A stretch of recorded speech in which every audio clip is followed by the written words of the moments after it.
धन्यवाद संचालक जी। संचालक जी देखिए पूरे जोश में हैं, इनके शब्दों पे मत जाइएगा, इनकी भावनाओं पे जाइएगा, ये कहना क्या चाह रहे हैं उस पे केवल जाइएगा।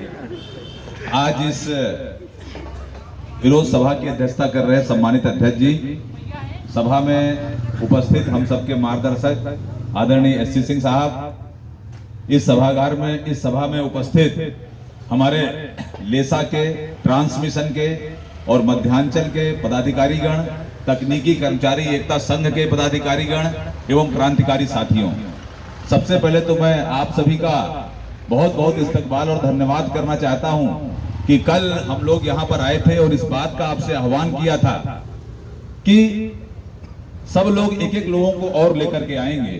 तो आज ये संख्या देख करके कहीं ना कहीं लग रहा है कि एक एक नहीं, लोगों ने दो दो लोगों को लाने का कार्य किया है। इसके लिए हम आप सभी का बहुत बहुत धन्यवाद और आभार व्यक्त करते हैं। मित्रों, आज का दिवस, आज का दिन अगर देखा जाए तो एक ऐतिहासिक दिन है। संघर्ष के प्रतीक, त्याग, तपस्या और बलिदान के प्रतीक एक ऐसे योद्धा का जन्मदिन आज की डेट में है, नेताजी सुभाष चंद्र बोस का, जिनका नाम आते ही मन में क्रांति और संघर्ष का जज्बा उफान मारने लगता है। अगर वो नाम लिया जाए तो क्रांति का दूसरा नाम अगर कहा जाए तो ये नेताजी सुभाष चंद्र बोस का नाम है। और आज उनकी जन्म जयंती पर हम लोग यहाँ पर इकट्ठा हैं, तो हमारा आपका ये नैतिक दायित्व है कि जिस चीज को लेकर के हम लोग आज संघर्ष में हैं, ये एक कोइंसिडेंट है, सही कर लीजिएगा, कि आज उनका जन्मदिन भी है। और मैं आपको बता दूं कि national coordination committee of electricity employees and engineers के आह्वान पे जो निजीकरण की प्रक्रिया पूरे देश में चल रही है, उस प्रक्रिया के अंतर्गत उत्तर प्रदेश में आज से 4 साल पहले एक बार हमला हुआ था और उस हमले को आप सभी की ताकत ने, आप सभी की चट्टानी एकता ने न सिर्फ नाकाम किया था बल्कि उसको दफन करने का एकदम से प्रयास किया था। ये ऐतिहासिक काम आपने किया।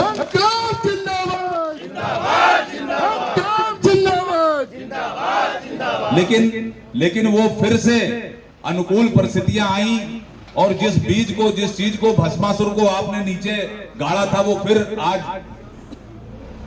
सर उठा रहा है, ऊपर आ रहा है। और इसलिए नेशनल कोऑर्डिनेशन कमेटी ने पूरे देश में आह्वान किया कि जो उत्तर प्रदेश में विशेष तौर पर निजीकरण के कार्यक्रम शुरू हुए हैं, दो बड़े डिस्काम को पीपीपी मॉडल पर, ट्रिपल पी मॉडल पर, और कहा जाए तो निजीकरण करने का जो एक प्रयास कुचक्र रचा जा रहा है, इसके लिए पूरे देश में आज के दिन विरोध सभाएं की जा रही हैं। आज जब हम यहाँ लखनऊ में बैठे हैं, मैं आपको बताना चाहता हूं कि पूरे देश में, चाहे कोलकाता देखिए, चाहे रांची, पटना, अभी तमिलनाडु के लोगों से मेरी बात हुई, इसके अलावा चंडीगढ़, यानी आप उधर गुजरात में, मतलब हर जगह पूरे देश में आज उत्तर प्रदेश के एम्प्लॉइज के, उत्तर प्रदेश के जूनियर इंजीनियर और यहाँ के कर्मचारियों के साथ पूरा देश खड़ा हुआ है। ये एक बहुत बड़ी ताकत और एक बहुत बड़ा ऐतिहासिक हौसला हमें मिला। तो मित्रों, ये निजीकरण का एक जो प्रक्रिया है, जो स्थिति चल रही है आज डेट में, इसके मर्म के बारे में, इसके बारे में डिटेल से हमारे पहले के लोगों ने बताया। केवल चंद बिंदुओं पर मैं जरूर आपसे बात करना चाहता हूं, क्योंकि ये हमें आपको समझना पड़ेगा कि जिन परिस्थितियों में हम लोग काम कर रहे हैं, इन परिस्थितियों में आप सर्वश्रेष्ठ हैं, आपका कोई मुकाबला नहीं है, कहीं से कोई मुकाबला कर नहीं सकता। इस बात के लिए मैं आपको आश्वस्त करना चाहता हूं। लेकिन इन परिस्थितियों के बाद भी जब आपका एक तरफ प्रोग्रेसिव डाटा लगातार अच्छा हो रहा है, लाइन लॉसेस कम हो रहे हैं और जो उपभोक्ता सेवाएं हैं वो भी बेहतर हो रही हैं, क्योंकि अभी 1 महीना ही हो रहा है कि हमारा महाधिवेशन, 77वां महाधिवेशन जो गुजरे हुए, और वहां पर द्वितीय सत्र में हमारे एमडी साहब आए थे, रणबीर प्रसाद साहब, और उन्होंने खैर दो चीजों के बारे में बोला, एक उत्पादन के बारे में, एक ट्रांसमिशन के बारे में, और दोनों के बारे में जो उनके रिमार्क थे, आप उन रिमार्क को कभी सुनिएगा, वीडियो भी उनका बाकायदा उपलब्ध है। तो उन्होंने कहा कि इन दोनों ने आउटस्टैंडिंग काम किया है, उत्पादन निगम भी बेस्ट है, लेकिन पूरे देश में देखा जाए तो ट्रांसमिशन द बेस्ट है, उसका मुकाबला कोई नहीं कर सकता। और वहां भी आपके साथी लोग काम कर रहे हैं, और जो द बेस्ट है, उस द बेस्ट में सबसे पहले ट्रिपल पी मॉडल शुरू हो चुका है। आज 4 साल पहले जितने नए पावर हाउस 400 के ऊपर बन रहे हैं, सारे ट्रिपल प्री मॉडल पर संचालित होने की व्यवस्था कर दी जा रही है। अभी इंटीग्रेटेड जो उसके माध्यम से, संविदा के माध्यम से सारे पावर हाउस को संचालन की व्यवस्था भी उनको दे दी जा रही है। तो सवाल ये उठता है कि एक तरफ तो हमको, हमारे ऊपर ये आरोप लगाए जाते हैं कि आप लोग सही से काम नहीं कर रहे, आप लोग इकोनॉमिक रूप से फाइनेंशियली सक्षम नहीं हैं, और दूसरी तरफ जहां हम सक्षम हैं, जहां हम अच्छे हैं, वहां भी बेचने का कार्य किया जा रहा है।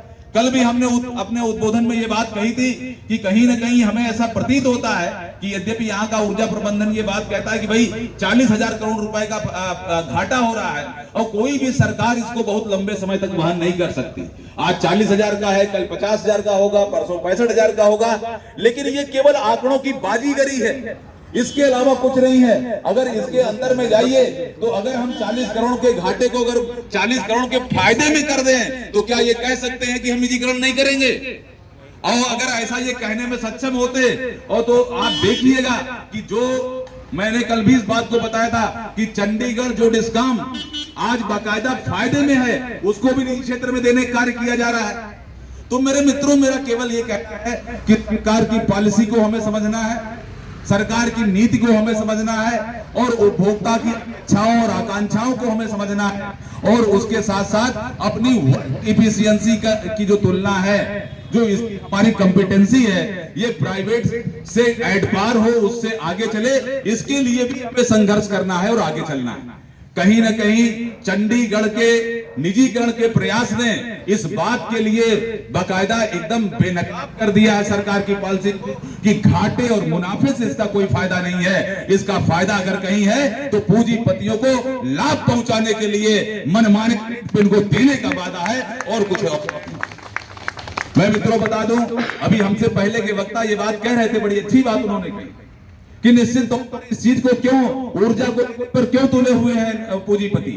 और मैं बता दूं, ऊर्जा ही नहीं, जितने ही एसेंशियल कमोडिटी हैं, ऊर्जा है, बैंकिंग है, बीमा है, परिवहन है, रेल है, एयर इंडिया है, इन सारे जगहों पर एयर इंडिया का तो विकल्प है, लेकिन जिन चीजों को के बिना जीवन संभव नहीं हो रहा है, उन चीजों में इनका विशेष इंटरेस्ट है। इसलिए कि आज ये औने पौने दाम पे खरीदेंगे और कल इसको सोने के दाम पे गरीब आदमी को और एक आम आदमी को बेचने का कार्य करेंगे, जो इसके प्रोडक्ट जो बिजली है, इस बिजली को एक ऐसी स्थिति में ले जाएंगे कि जहां पर एक आम आदमी को अफोर्ड करना मुश्किल हो जाएगा।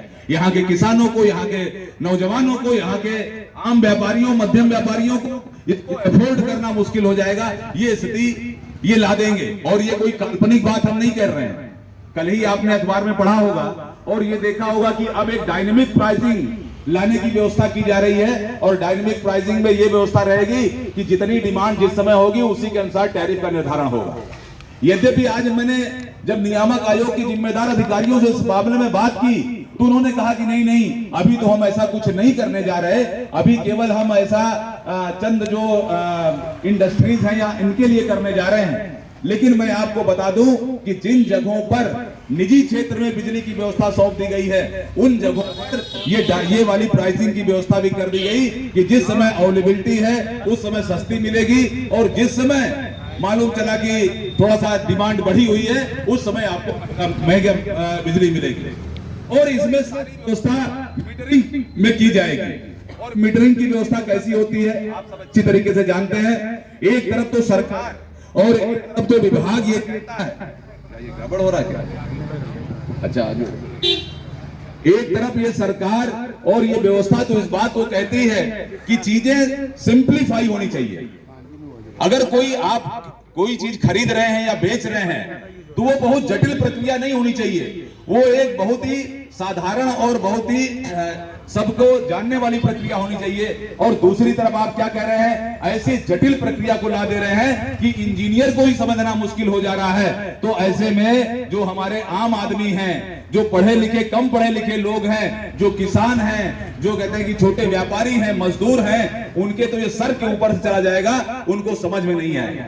तो मेरे मित्रों, मेरा ये कहना है कि ये जो चीजें आज की डेट में चल रही हैं, इन चीजों का मुकाबला एक तो हमें अपनी एकता के साथ तो करना ही है, सरकार की इन नीतियों या ऊर्जा प्रबंधन की जो एक बड़ी साजिश चल रही है, कहीं ना कहीं इसको आम जनमानस में भी हमें बेनकाब करना है कि आखिर इस निजीकरण का प्रभाव एक आम विद्यार्थी के ऊपर, एक आम किसान के ऊपर और एक नौजवान के ऊपर क्या आने जा रहा है, इसके लिए भी हमें जागरूक करने की आवश्यकता है। और दूसरी तरफ अपनी एकताबद्ध होकर के जहां हमें लड़ना है, वहीं अपने अंदर भी हमें संघर्ष करना है।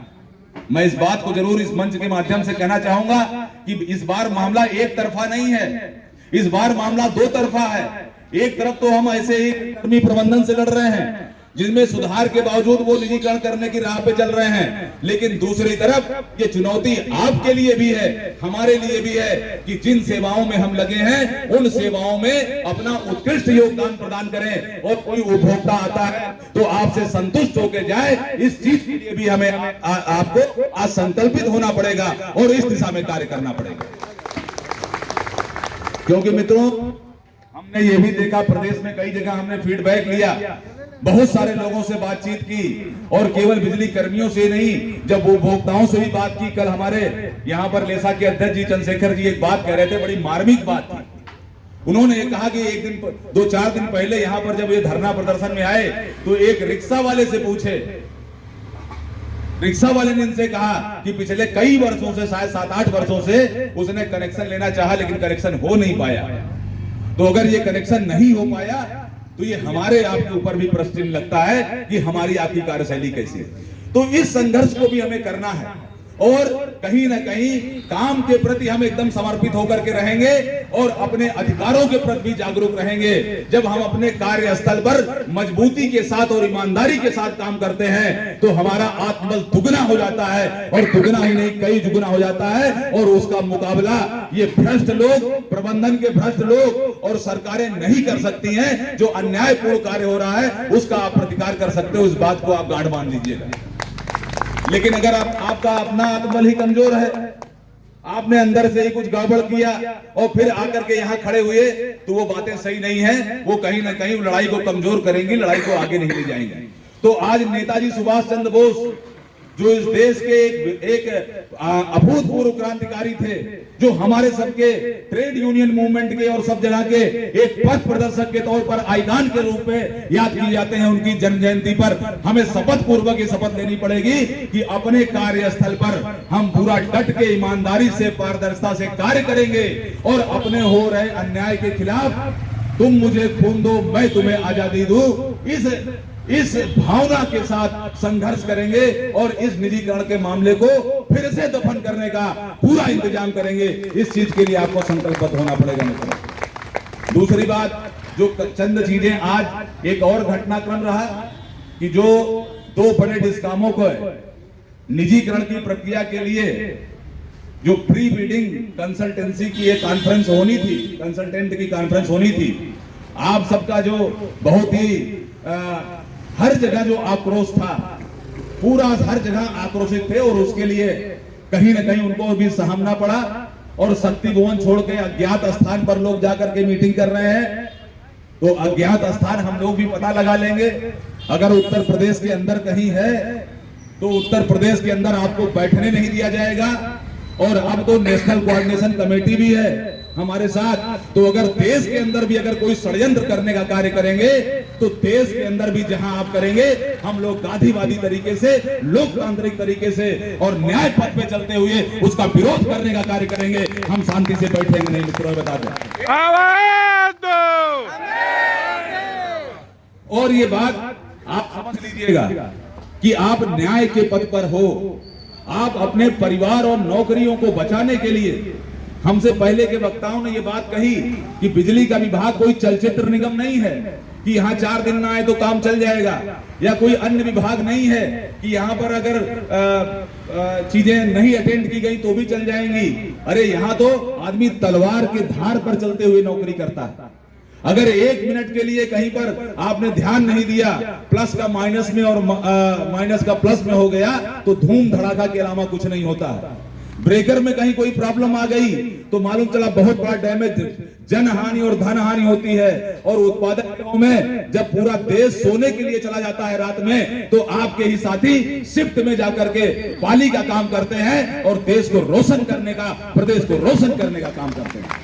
इस बात को हम लोगों ने बार बार कहा कि ये विभाग कोई ऐसा वैसा विभाग नहीं है। यहाँ पर तो एक तरह से बिजली क्या है, ईश्वर का दूसरा रूप है, जिसको केवल आप महसूस कर सकते हैं, उसको देख नहीं सकते। जैसे गार्ड है वैसे ही यहाँ पर बिजली है। और GOD गार्ड होता है, G से यहाँ जनरेशन है, O से ऑपरेशन है और D से डिस्ट्रीब्यूशन है। इस बात को भी आपको ध्यान रखना पड़ेगा। तो सरकारों को ये चाहिए कि जो वो अपनी बात कह रहे हैं वो आके हमसे बात करें, ऊर्जा प्रबंधन के लोग हमसे बात करें और बात करके जो नौकरियों की स्थिति है, जो सुधार के जो भी वो अपने रोड मैप ला रहे हैं, उस पर चर्चा करके लागू कराएं। वर्टिकल डिवीजन की बात आई, लेकिन वर्टिकल डिवीजन जहां जहां लागू हो रहे हैं उन जगहों पर मेरी बात हुई और मालूम चला कि कोई संसाधन उपलब्ध नहीं कराया जा रहा है। आज जैसे संसाधन विहीन होकर के हमारे लोग कार्य कर रहे हैं, लेकिन फिर भी जो सरकार की अपेक्षा है उसके अनुसार कार्य कर रहे हैं, उस पे 90% खड़े होने का काम कर रहे हैं। ये कोई छोटी मोटी बात नहीं है मित्रों, ये बहुत बड़ी बात है। लेकिन हमें एकताबद्ध होकर के संघर्ष करने के अलावा और कोई रास्ता नहीं है, और संघर्ष ही आपको जीत के पथ को बाकायदा प्रशस्त कहता है। एक बात मैं जरूर कहना चाहूंगा, रामधारी सिंह दिनकर जी ने कहा हुआ है कि यह अरण्य झुरमुट जो काटे, यह अरण्य झुरमुट जो काटे अपनी राह बना ले, कृति दास नहीं किसी की जो चाहे अपना ले, जीवन उसका नहीं युधिष्ठिर जो इससे डरते हैं, ये है उसका जो चरण रोक निर्भय हो लड़ते हैं। इसलिए आपको लड़ना तो पड़ेगा और आगे आना तो पड़ेगा। और मैं तो देखता हूं, कभी कभी ये महसूस करता हूं कि जो आज की डेट में OTS चल रही है उसकी भी डेट बढ़ा दी गई। प्रोजेक्ट क्लोजर के लिए 31 तारीख का एक और डंडा चला दिया गया। इन कठिन से कठिन समय में अगर हमारे लोग यहाँ पर आ रहे हैं, इतनी बड़ी संख्या में लोग हर जगह एकत्रित हो रहे हैं, तो अध्यक्ष जी, सचिव जी, निश्चित तौर पर ये बधाई के पात्र हैं और ये कहीं ना कहीं अभिनंदन के पात्र हैं जो लोग यहाँ पर आ रहे हैं। इनके हौसले को बढ़ाने की जरूरत है, बहुत डराने की कोई आवश्यकता नहीं है। कल भी मैंने कहा था कि धीरे धीरे करके जैसे जैसे मामला वार्म अप होगा और लोग धीरे धीरे आएंगे और आगे बढ़ेंगे। बहुत ही कठिन समय में मामला चल रहा है। आज से 20 साल पहले नहीं, 10 साल पहले अगर कोई विभाग से रिटायर हुआ हो और आज विभाग में आ जाए तो उसको लगेगा कि इस विभाग से तो हम रिटायर ही नहीं हुए थे, हम रिटायर कहीं और से हुए थे। वर्किंग इंटायरली चेंज हो गई है और मॉनिटरिंग का सिस्टम इतना उन्नत हो गया है कि एक एक मिनट आप क्या कर रहे हैं चीजें सीधे शक्ति भवन में रिफ्लेक्ट कर रही हैं। ऐसे में भी लोग अपने इस अन्याय के प्रति और जो अपनी रोजी रोटी को बचाने के लिए जितने लोग यहाँ आ रहे हैं, मैं उनका शीश नवा करके अभिनंदन करता हूँ, उनका इस्तकबाल करता हूँ। निश्चित तौर पर आप ही वो लोग हैं जो इस कारवां को आगे ले चल रहे हैं। मेरे मित्रों, मैं केवल इतना कहना चाहता हूं कि ये जो लड़ाई है, ये लड़ाई कोई बहुत शॉर्ट टर्म की लड़ाई नहीं है। अभी सरकार ने भी जो अपना रोड मैप जारी किया है 35 हफ्तों का किया है, उसमें कई सारे उतार चढ़ाव आएंगे, कई सारी चीजें आएंगी। और इस लंबी लड़ाई को लड़ने के लिए हमारी जो रणनीति है वो भी एक ऐसी होनी चाहिए कि उबाऊ ना हो, कुछ रोचक हो, कुछ व्यवस्थाएं ऐसी ऐसी बीच में बदली जाएं जिससे हमारे लोग उससे जुड़ सकें, लोग अपना काम भी निष्पादित करें और साथ ही साथ ये भी करें। क्योंकि आज ये लड़ाई मल्टी कार्नर कर दी गई है, कोई एक कार्नर नहीं है। अभी इलाहाबाद हाई कोर्ट में जो रिट याचिका चल रही है 28 तारीख को उसकी सुनवाई है और हमारा प्रयास होगा कि उस रिट याचिका को भी खारिज कराया जाए, जहां पर बाकायदा ये प्रतिबंधित किया गया है कि आपके आंदोलन में के कारण कहीं कोई डिस्ट्रप्शन आता है तो उसके जिम्मेदार आप होंगे। और ये भी प्रतिबंधित किया गया है कि हड़ताल जैसी चीजों को आप नहीं करेंगे। ये एक अनोखा आंदोलन पूरे देश में हो रहा है, जहां पर लोग अपना काम करने के बाद अपना भोजनावकाश के दौरान आकर के और अपने विरुद्ध जो अन्याय हो रहे हैं उन अन्याय के खिलाफ प्रतिकार कर रहे हैं। निश्चित तौर पर ये चीजें इतिहास के पन्नों में दर्ज की जाएंगी। घबराने की कोई बात नहीं है। जहां हम लोग साथ होकर चलते हैं और जहां नौजवान चलते हैं, निश्चित तौर पर वहां पर सफलता ही मिलती है और कुछ नहीं मिलती। तो मेरे मित्रों, प्री वेडिंग के लोग जिस तरह से आज इधर उधर हुए, अज्ञात स्थल पर चले गए, हम लोग यदि इसी चट्टानी एकता के साथ और एक दूसरे को हौसला अफजाई करते हुए इस आंदोलन से जोड़ते हुए इनकलाब जिंदाबाद, हमारी एकता जिंदाबाद। इस आंदोलन से जोड़ते हुए अनुशासित तरीके से अगर आगे बढ़ेंगे तो कोई ताकत नहीं है जो इन बिजली कर्मियों को रोक पाए। निश्चित तौर पर ये जो बैनर यहाँ पर टंगे हुए हैं, हम तो इस बात को बार बार कहते हैं कि हो के मायूस इस डर से कोई सवाल ही नहीं गया, झोलियां भर भर के गया, कोई हाथ खाली नहीं गया। निश्चित तौर पर ये बैनर और आपकी एकता ऐसी है कि अगर आप संगठित होकर अनुशासित तरीके से पूरे होशो हवास में काम करते हैं, कोई भया दोहन वाली बात नहीं, लेकिन निश्चित तौर पर सबको साथ लेकर के चलते हैं तो सफलता अवश्य चरण चूमेगी। ये लड़ाई लंबी है, इसमें एक एक कदम हम लोग को के भी उठाना है, अपने लोगों को सुरक्षित भी रखना है और मजबूती से आगे चलना है। जो भी नेतृत्व आह्वान करे उसमें बढ़ चढ़ करके आगे हमें हिस्सा लेना है। इन्हीं सब बातों के साथ एक बार पुनः आप सभी की चट्टानी एकता को नमन करते हुए और इस बात के लिए आपको आश्वस्त करते हुए कि ये लड़ाई जितनी भी कठिन क्यों न हो, इस लड़ाई को हम लड़ेंगे और लड़ेंगे तो जीतेंगे। इस क्रांतिकारी वादन के साथ मैं चाहूंगा एक बार मेरे साथ नारा जरूर लगाइएगा, इंकलाब जिंदाबाद, जिंदाबाद जिंदाबाद, जिंदाबाद जिंदाबाद जिंदाबाद, जारी जिंदाबाद, जिंदाबाद जिंदाबाद, एकता जिंदाबाद, जिंदाबाद जिंदाबाद। हम एक हैं, हम